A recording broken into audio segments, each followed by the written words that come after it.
everyone, it's Rachel. This is the second of our children's stories that I'm going to be reading for you, and I think that this might work out a little bit better. Instead of you just seeing the book, you can see me and me reading the book as well. Also, back here I have some stories that we're going to be reading later on. And also later on, I have a few puppet friends who might be joining us for a story. But today, our story is going to be, it's going to be some nursery rhymes. And it comes from the Real Mother Goose book.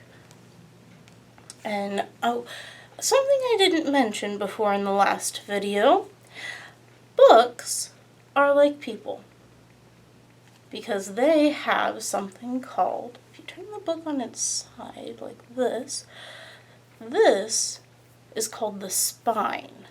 Books have spines, and so do you. So books also have this part of the book, which is called the front cover, and this part of the book is the back cover.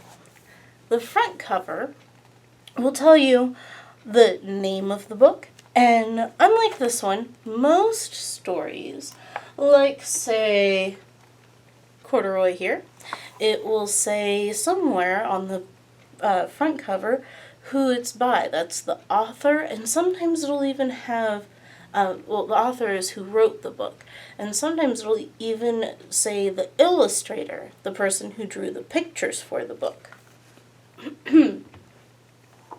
This one, however, does not. Excuse me. So, there's a lot of Mother Goose rhymes in here, and I won't do them all today. I'll probably pick maybe 3. But we will get through the whole book eventually.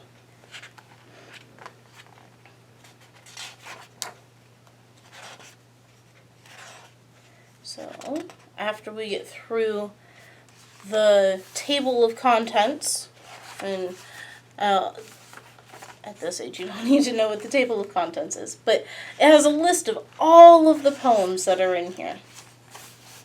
And this first one,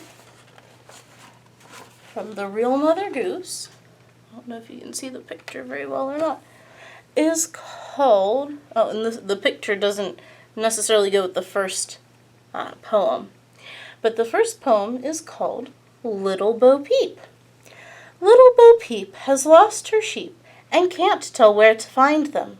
Leave them alone and they'll come home and bring their tails behind them.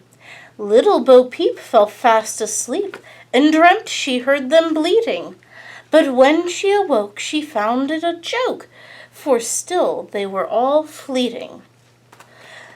Then up she took her little crook.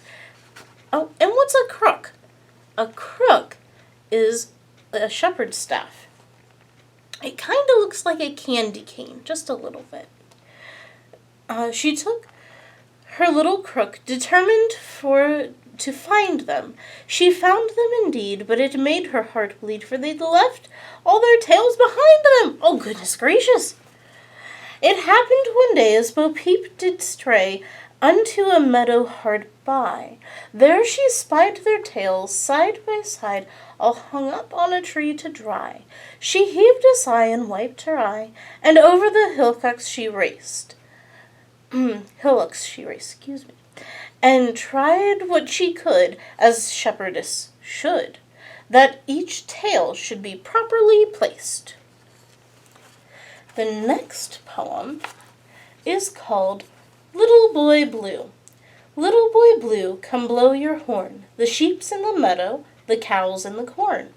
Where's the little boy that looks after the sheep? Under the haystack, fast asleep.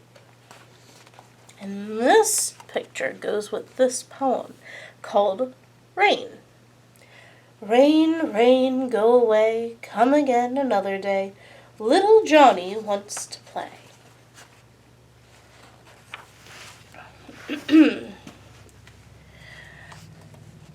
This next poem is called The Clock.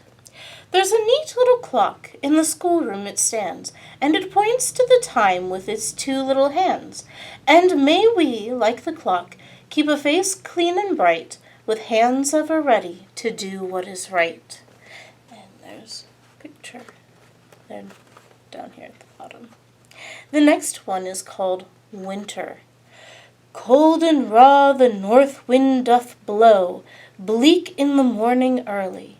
All the hills are covered with snow, and winters now come fairly.